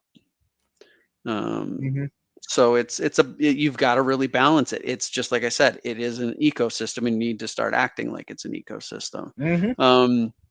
When it comes to the cycle, you've got to introduce some sort of an ammonia source. Multiple ways to do that. My personal preference, and it's worked for me 100% successfully, I prefer a fish-less cycle. Good point. And why is that? For me, it's a bigger margin of error. There's no fish involved. I'm using one of the many available products that are out there that add ammonia to the water, and they jumpstart the process. If I'm a little heavy-handed with the ammonia, it doesn't matter because nothing is going to die. Right. Right. So I am a fan of setting up the aquarium after I've gone through all of the other things that I've talked about tonight. And I'm a fan of using the chemical to start the cycle. Get it going, let it happen, watch it over time. Do your water tests to see you want that ammonia to climb, start to reduce, your nitrate to climb, start to reduce, your nitrates to climb. Right. That means that those bacteria are establishing because they're turning the ammonia to the nitrite to the nitrate. Right. Branton says he's a fan of filter gravy. That's absolutely another viable solution. I think the other one that people use is the seeded filter media. Mm-hmm. I think you've got to be careful, because I have been bitten by seeded, what I thought was a seeded sponge filter. What I didn't take into consideration, again, don't be like me, is the aquarium that I had it in was extremely lightly stocked. True. So in other words, bacteria. You would recommend try to pull it out of a system that is always stocked. It's got to be a system that's got enough of a bioload that you're going to build up the bacteria in a significant enough quantity to really truly seed that filter in that case, or that media, whatever you're using, right? And I failed at it. I think I had a 20-gallon aquarium with maybe 3 or 4 fish in it. It's just not enough. Right. And I mean, what I've done is what for me. Use seeded media or whatever, but I still treat it like a new aquarium. Basically, go through the process to make sure that this new setup is cycled, even though you're using seeded material. And don't stock it instantly. You know what I'm saying? Overstock it. And I think that's a viable option, right? I mean, Dee Dee says that she did a fish in cycle with the salt tank, as the lady at the local fish store suggested. It worked out, but I was a bit nervous. Yeah, it can absolutely work out. I don't want anybody to feel like you can't do that method, because you can. I think you've got to be incredibly careful. I think what a lot of people do, you get very excited. You go to the fish store and you want to buy 10 fish. That may work out fine, and it may not. And so I just encourage you, if you're going to do a fish in cycle, start small. 2-3 fish. There are products out there you can buy that basically removes the error of losing fish in fish tank cycle. So there are several products. You can buy bacteria in a bottle, which is said to seed the tank with the bacteria. There are people that have used it and had quite a bit of success. I've used it, I think, only once in my fish keeping hobby as an adult, the last 5-ish years. I didn't have a problem, so I assumed that it worked. Right. You can use a product like Prime, like Seachem's Prime, and that is supposed to detoxify ammonia. So if you put fish in, but I think those in a lot of ways, those are kind of band-aids for the process. My own viewpoint, right? My own viewpoint is I feel like they're band-aids. I would rather just use a tried and true method and really seed that aquarium in some fashion in a way that, I can replicate. I can go tomorrow and I can use the method I've used several times now and set up a new aquarium. And I know within a week and a half, it's going to be ready to go. Right. I know that's going to happen. And so, for me, that's just my comfort level. You've got to decide what works for you. All of those are viable options as long as you do them correctly. As long as you put a sponge filter to seed in an aquarium that's got enough fish to create the bioload, it'll work perfectly. I did not do that. So don't do it the way I did it. Right? But it's really important that I think that you do that. I think along with that, it's also important to understand no fish that you're going to add to your aquarium are going to eat poop, and they're not going to clean your aquarium. Right. I shouldn't laugh, but it's true, right? And I think people do have that impression that there are cleaner fish. There are definitely fish that eat uneaten food from the bottom. It's not going to be rotten, but they'll eat the uneaten food that falls to the bottom. There are fish that will eat algae. Some algae. There are snails and shrimp and other creatures that will eat some algae. Just because it looks like they're eating something does Yep. not mean that they're actually eating it. They might be just eating the biofilm off of the item. You are correct. And so the message there is regular maintenance, that's our job. Mm-hmm. So you've got to set yourself up a regular maintenance schedule. And also the other thing is don't mess it up to begin with. Get your I like it. feeding correct. Figure out the right quantity, slowly increase it so that everything's getting eaten by the fish that you've got in there, Right. right? Rather than dumping in a whole bunch that doesn't get eaten and then now it's rotting on the bottom of the aquarium, creating your problem, causing you to Mm-hmm. need to do more maintenance, right? So, dial that in. And it's also, guess what? It's okay to skip a day of Yeah. feeding or 2 days or 7. If you go away, it is okay not to feed the fish for a few days. They will be Oh yeah. fine. They don't need to eat every day, right? So I'd rather you go light on the feeding, especially in the early stages, and set yourself up where the aquarium can build that ecosystem and it can get up to speed rather than shock it with too many fish or too much food, and then you're going to be in that situation of, oh no, now I've created a problem and Right. your fish are dying because now we've got potential ammonia poisoning or something like that going Yeah. on. So Because you're. Yeah. I want to say it because we were impatient. yeah, We were. exactly. You were completely, impatient, and that, this is one of the great things. It's a hobby. It's fun. You want it to be fun, and we need to take the time though to set it up correctly from the beginning. To I make it think fun. you can avoid so many mistakes by just taking your time and following some of these things that we've talked about tonight. Mm-hmm. Um, and to your point, when you do get to the point where you're ready to put the fish in, it's going to be more fun because you're not worried about a decision that you made along the way. Right. Hey, welcome in, Jenna P. and Ben Sharp and Scott Pittman. Scott Pittman. Yep, Good to see y'all. fantasy and oh yep, Ben Sharp. And Jenna P. Uh, Asia was in here before, and yep, Hey, Jenna, very good. And I was but just checking to see. I don't think Ed is live tonight. huh. Oh, But 10:30. okay. And I liked how you keep bringing back the point.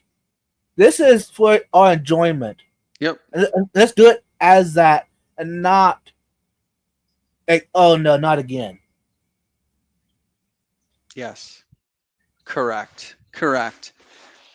Yep. Cheryl Smith brought up a good point. If I don't feed my Of course. monsters, they take it out on each other. They get hangry. A lot of other display tanks get a fasting day. Yeah, that is a wonderful point. That all comes into the Knowing research your piece. setup. Yes. And understanding what you're dealing with. There will be fish that are on the more aggressive side and they will start to Yes. take their anger out on each other. You want to make sure Kind of that, like right? You want to make sure that you're not setting them up for Mortal failure. Kombat death matches. Yes. Yeah. Yeah. And then Jenna says this hobby can immediately become not fun if your fish keep dying when you put them in and you don't know why they're yeah, exactly. And I think that's how a lot of people come into the hobby and they immediately leave because they're Right. like, oh, fish are Right. fragile. And if this is happening to you, please don't leave. Don't. Ask people questions online. Come to our live streams and ask us questions. And Mhm. someone in the chat or someone as a host, there's a good chance one of us will either experience that and should have an answer for you. Yep. So you don't feel like, hey, we all killed fish, y'all. All of us. Don't we know it? It's a heartbreaking thing when it happens, Mm-hmm. right? Because you spend all this time trying to do the right thing, and one decision that you make. I mean, we've heard the story. I nuked an entire aquarium because I was trying to save them from a disease. and it wiped out the bacteria.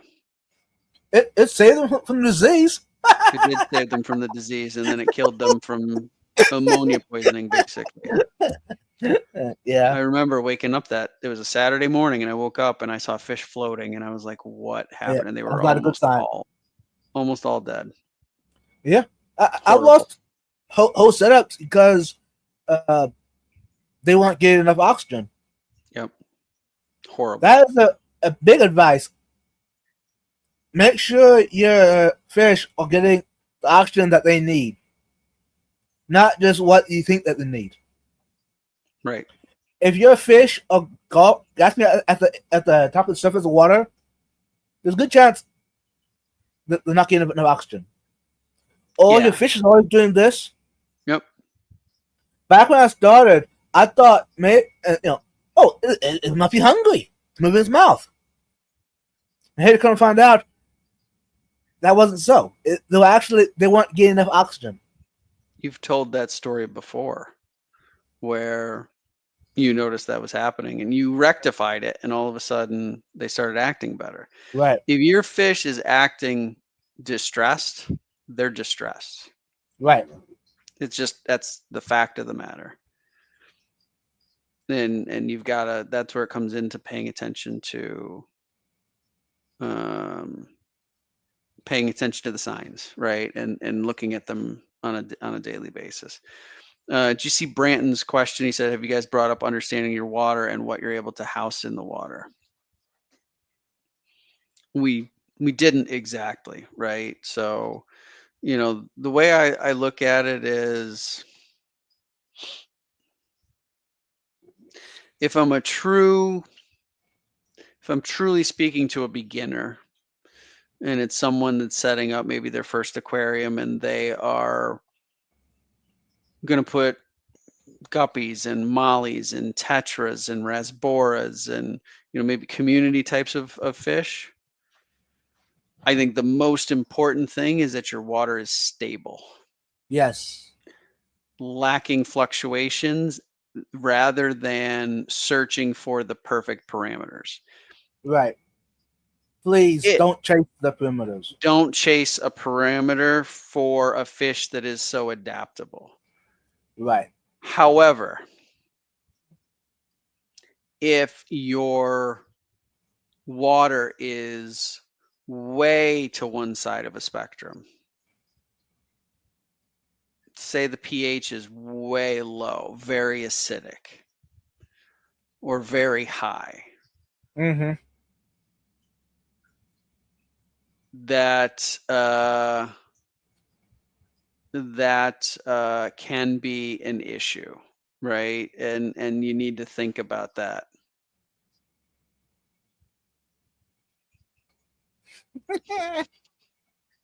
She's adorable. She's extremely adorable. Yep. We are happy to have a tiny fan out there. Yeah. So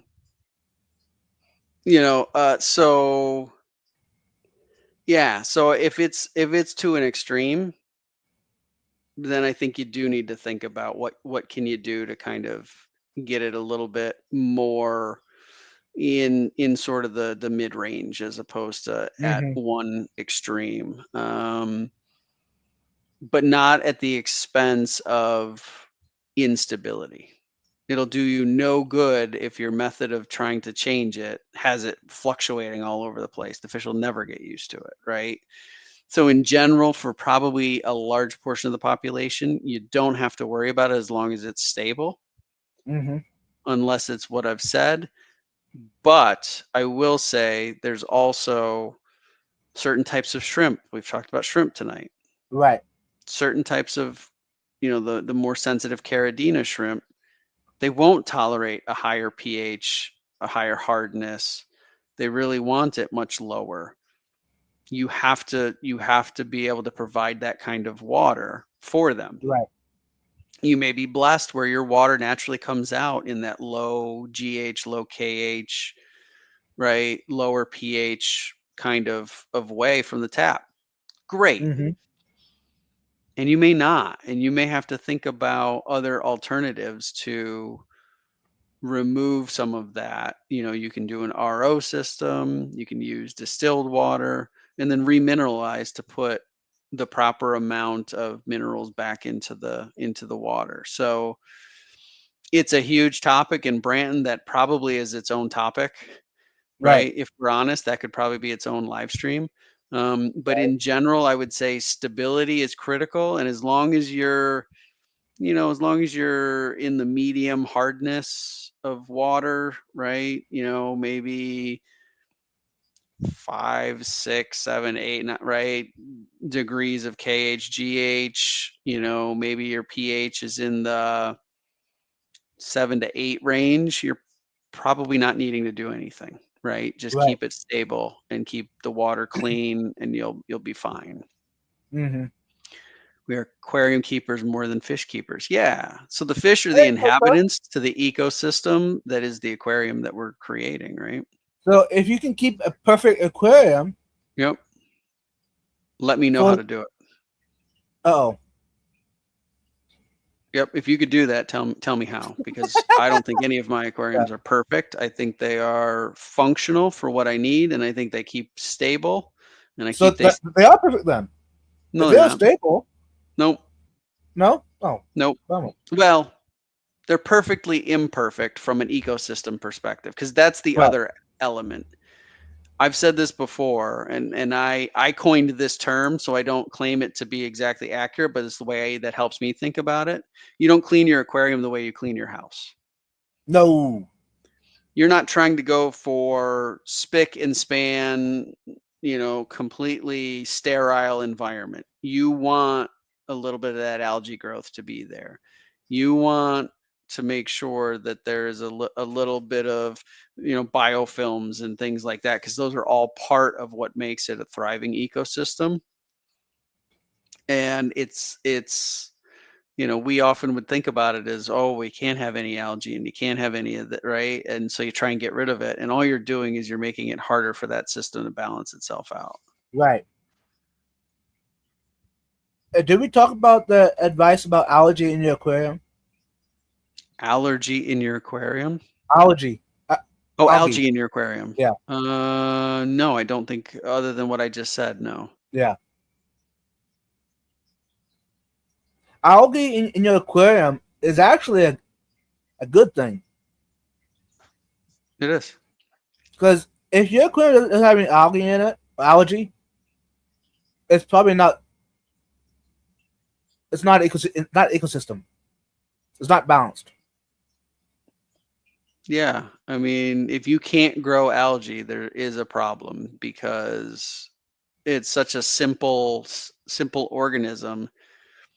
It just needs a little bit of light and nutrients, and it should take off. In my community aquarium, the blackbeard algae is kind of crazy at this juncture.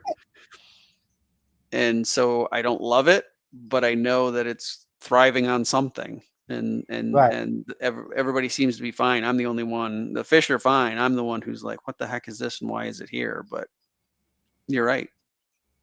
That's a big test. And in fact, Corey from Aquarium Co-op will say he doesn't worry about your tank being cycled. So he would disagree with me, I think, a little bit,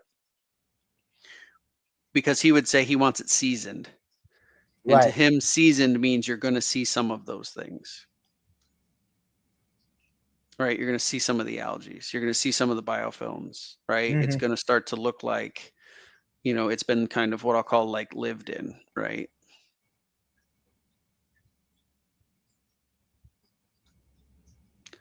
Genesis, did you mention sourcing fish from reputable sellers and hobbyists? Yes, we did talk about that. Yep.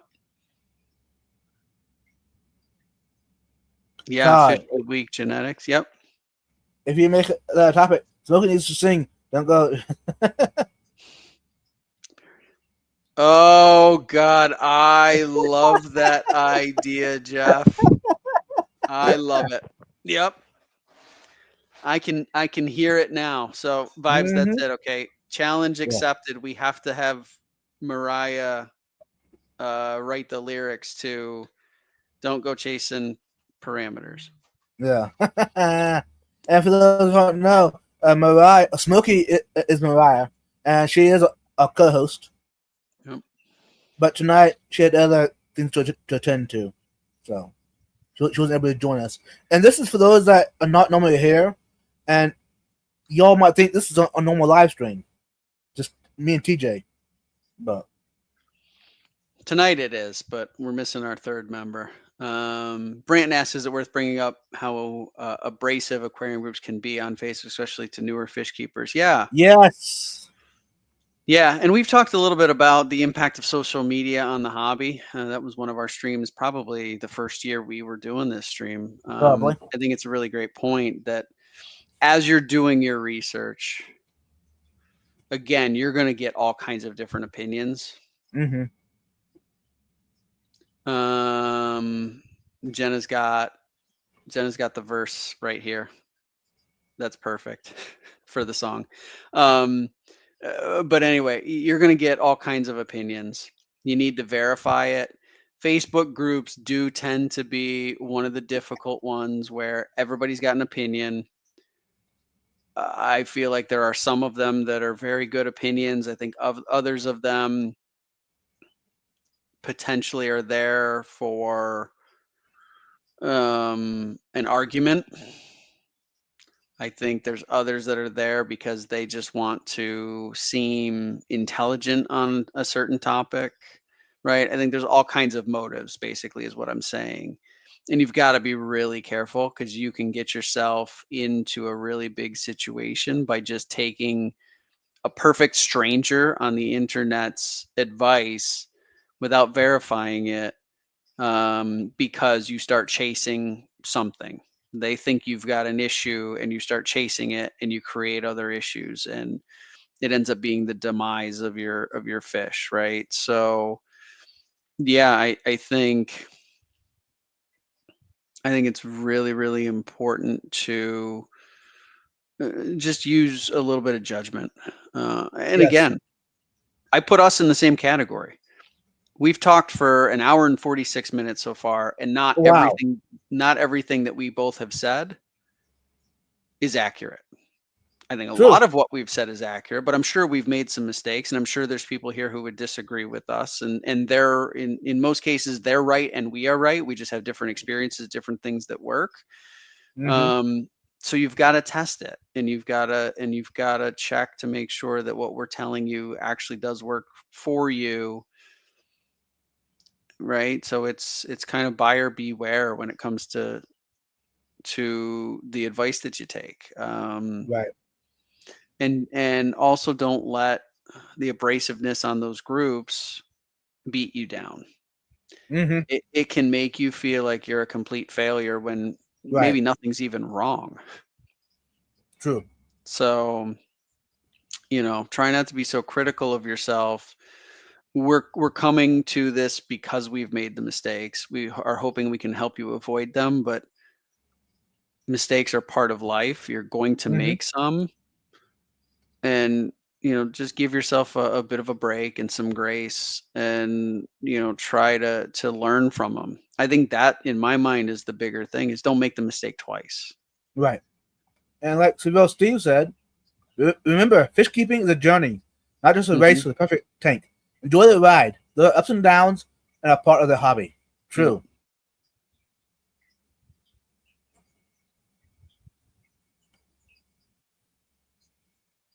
Uh, there's a question I missed.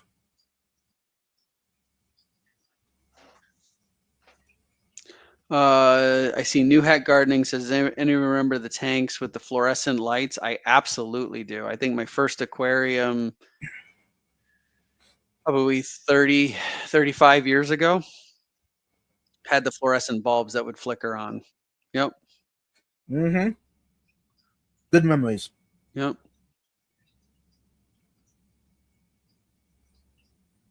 Yeah, Jenna's right about that. Yep. A lot of the problems with the beginner groups is that the experienced people, they get frustrated, right? Because they know it, because they've experienced it, and they don't take the time to explain it. And the problem is that's exactly why the beginner groups are there. Right. Right? Is to explain the stuff that to us maybe is second nature, because it's not to somebody who's new to the hobby. Right. And also, a lot of beginners get advice when they don't actually know the answers. Right. So what Jen is saying, when someone gives you advice, Yep. check and make sure it's actually good advice. It's actually fact. You got to And make not up your own mind. Mm-hmm. Because at the end of the day, what you do is then your fault, not the person on the internet that didn't know what they were talking about that gave you the advice because you blindly took it. So don't do that. Collect it from multiple sources, verify it, then take action.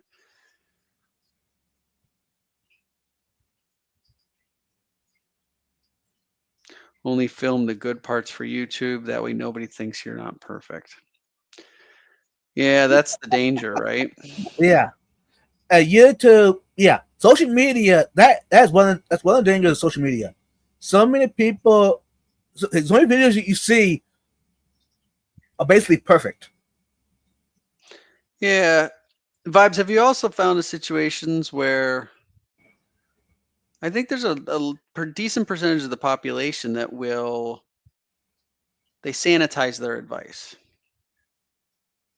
What I mean by that is they take their experience, they dust it off, they throw away what I'll call the rotten parts, and they'll show you the good stuff.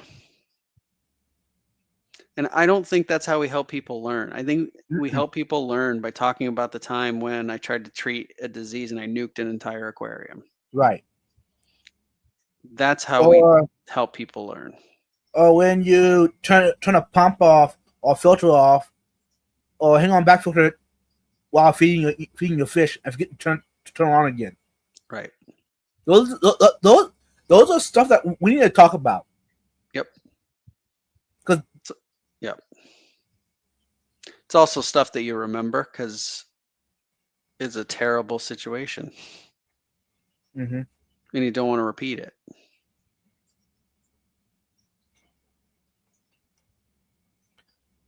Biggest mistake about taking advice in Facebook group is being a part of a Facebook group. Hey, I know the Facebook groups they can be really brutal, but here's an idea for all of us. Can we be a good example if you're up to it and you're in the group chat already? Go ahead and try to actually help out and not add to the drama. I think that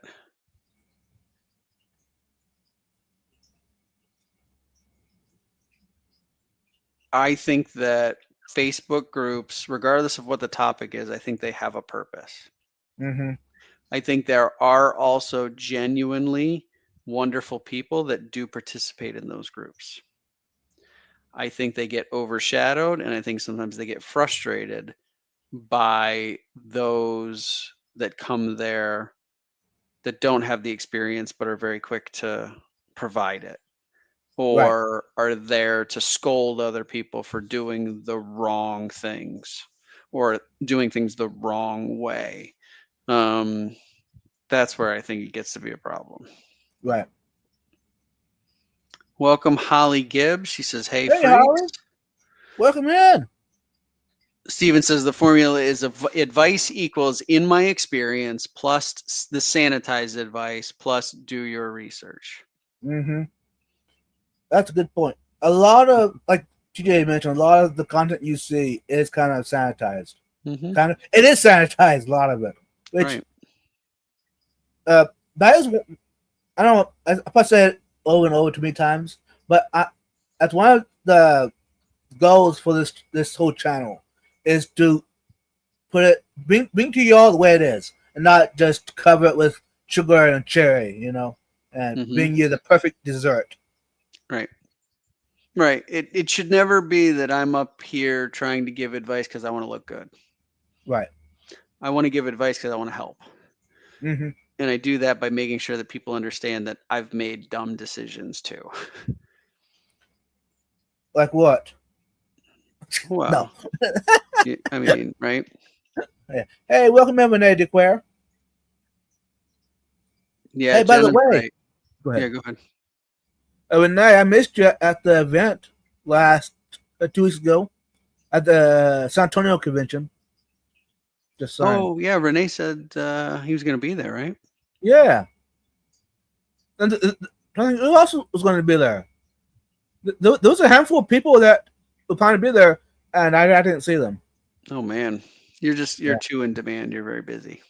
I know. And then again, there's a good chance some of y'all are probably there, and Vibes, being Vibes, was busy in his own thing. You know. It happens. It's okay.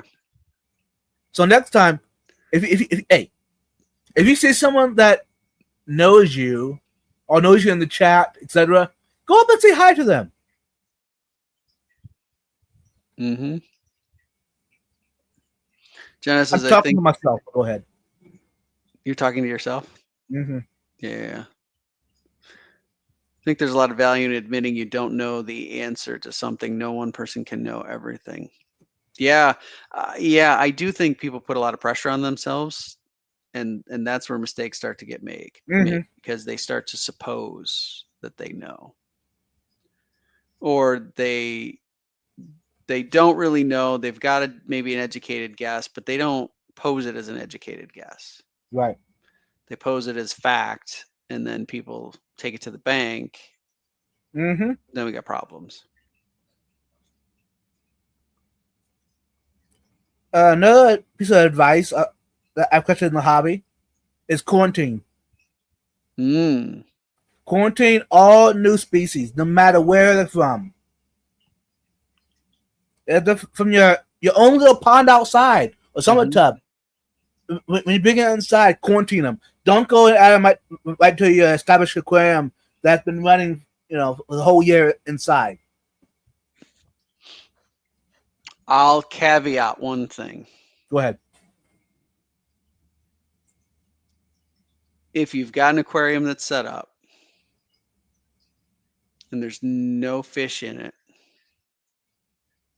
and you're going to add fish to it, that is now their quarantine aquarium. Yes, 100%. I've seen situations, Vibes, where a new fish keeper will be like, oh, I've got my display aquarium. I don't have something to quarantine in.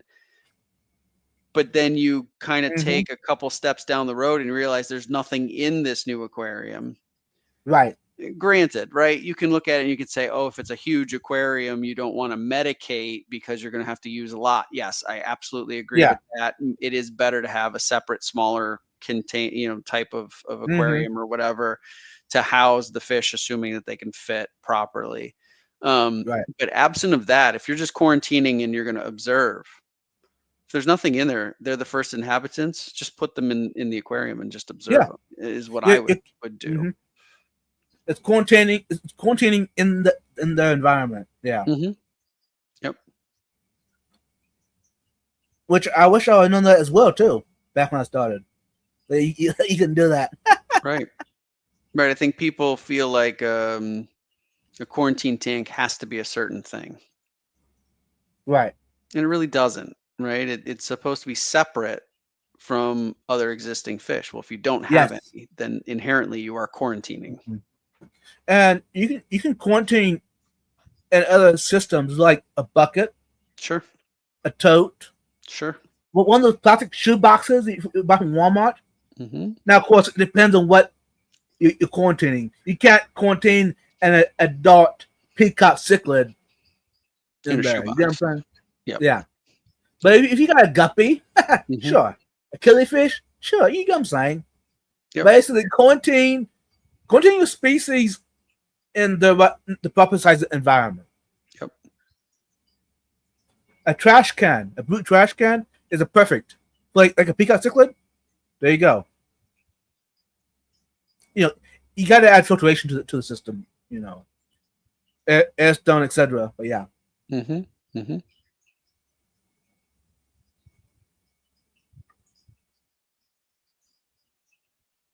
Accept any advice as an opinion of someone based upon their personal parameters and experience, and continue seeking advice that most closely mirrors your parameters. Yes, sure. Steve. True. Yep.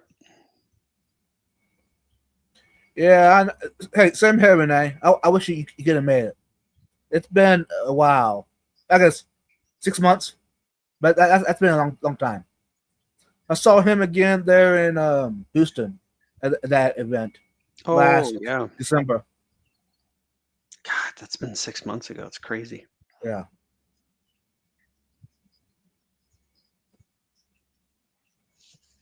What else you got on your list tonight? I think I covered it. Yeah, I think I pretty much got everything I wanted to convey was just to give people a little bit of a head start on if you're starting a brand new aquarium. Again, I have fully admitted I have not always followed this advice, but I've learned kind of the hard way in some ways. Mm-hmm.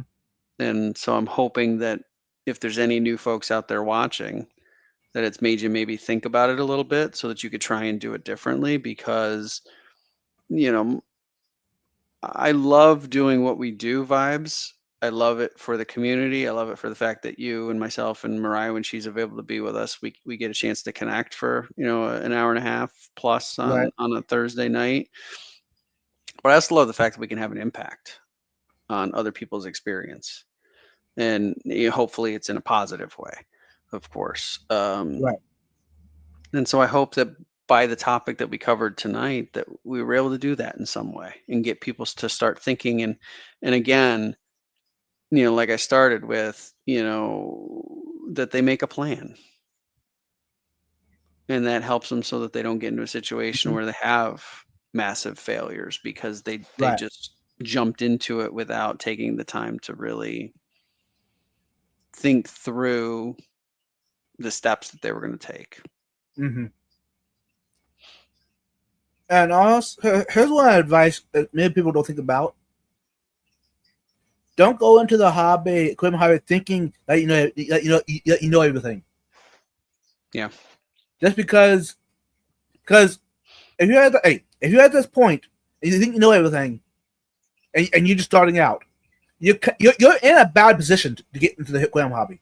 Just saying, you're in a bad position because at that point you really ain't willing to dig in deeper because you already know everything, and you're prone to get into a failure. Just saying. Well, and I think there's also you've gotten into a situation that if you really believe you know everything, that just means you're closed off to the reality of the fact that there's more Mm-hmm. out there. Because things change dramatically year to year. Right. And if you're in the hobby 40 years ago, stuff has changed in the past 40 years. Just saying. When I first started in the hobby, it was 35 years ago. I had to learn everything all over again because it had Mm-hmm. changed dramatically. Dramatically, it changed. And, I think you need to really be paying attention to the fact that the times will continue to move. And you have to decide if you're going to move with it or you're going to stay stuck in your ways. Mm-hmm. True. And how would you encourage if you know someone in that situation? How do you encourage them to look at it differently or to change? I think it's different for everybody, but the thing that really anchors me is, and I've talked about this before, it's the childhood curiosity, Mm-hmm. right? It's that it takes me back to that moment where my science teacher back in elementary school uh, took me under her wing and showed me the aquariums that she had in her classroom and really ignited my interest in the hobby. And I look for little moments where I can have that childhood curiosity back. Mm-hmm. And I think that's what keeps me pushing for more learning. I think that's what causes me to find topics like this that take quite a bit of preparation Right. and in some cases research is because I want to know. I have an interest in understanding things that maybe I didn't, or challenging things that I thought I understood, or maybe I did understand it, but the circumstances have changed and that there's new thinking that's out there. Right. So I would encourage someone to tap into that curiosity, because I would think that's got to be something that we all have, is a curiosity about Mm-hmm. the fish and what they do and how they live and how to keep them well. And um, yeah, I think that's where I'd look first, is how do we help people find that, kind of those little kind of hidden nuggets of information that Mm-hmm. make you look at it a different way again. True. All right. Ed's going to live here in about 20 minutes. Yep. So I think we should wrap this up. That way, get everyone a break. Get up and get some coffee or whatever. Go to the bathroom, etc. Yep. That way, you're ready to listen to Ed. Perfect. So before we head out, though, I do want to say a big shout out to everyone staying around for a while, longer than normal. Yep. I appreciate it. And appreciate TJ for sticking around as well. He didn't have to. I mean, I suppose that's true. We could have gotten to the hour-and-a-half mark, and I could have just hit the leave studio button, and You could. I could have. It would have been Right. unlikely for me, but Yeah. So, but before we head out, what you got, TJ? yeah, I hope everybody got a little bit of something from this. I took some things away from this, right? So I really appreciate everybody that provided their thoughts, Vibes, you as well, providing your thoughts and things that you think about when we talk about, advice that we can provide others. So yeah, hopefully it's going to serve people well and provide them, the ability to maybe have a little bit of an easier path than maybe some of us did with some of these things. And thanks for another great Thursday, Vibes. I really, I love doing these with you. And Mariah, when she's here, we miss her. We want her back. And thanks to everybody in chat for being here. You guys are, I think, part of what really makes this a great experience for us, and adds to that community feel, which I think is really special. It's something that's, it's really wonderful that we've all found ourselves as a connected group. And I really enjoy these Thursdays. So just thanks to everybody. Yes. You mentioned a good point. This Thursday night live stream, or any live stream, it's kind of like a club. Mm-hmm. It's an online club. Yep. I would consider it the safe environment away from the, you all know what I'm talking about, the Facebook groups. This would be kind of like that, but this is the cleanup version of it. Yeah. Well, I mean, because we know each other. We've got relationships. Right. We're not, in most cases, anonymous from one another. So yeah, it's a great place. Thanks again, TJ, for bringing up that good topic. That was awesome. Absolutely. Happy to do it. And until next time, you all have a wonderful evening. And also, don't forget, go ahead and celebrate July 4th. Be safe out there, y'all. Yep. Until later, peace out. Bye, everybody. Bye.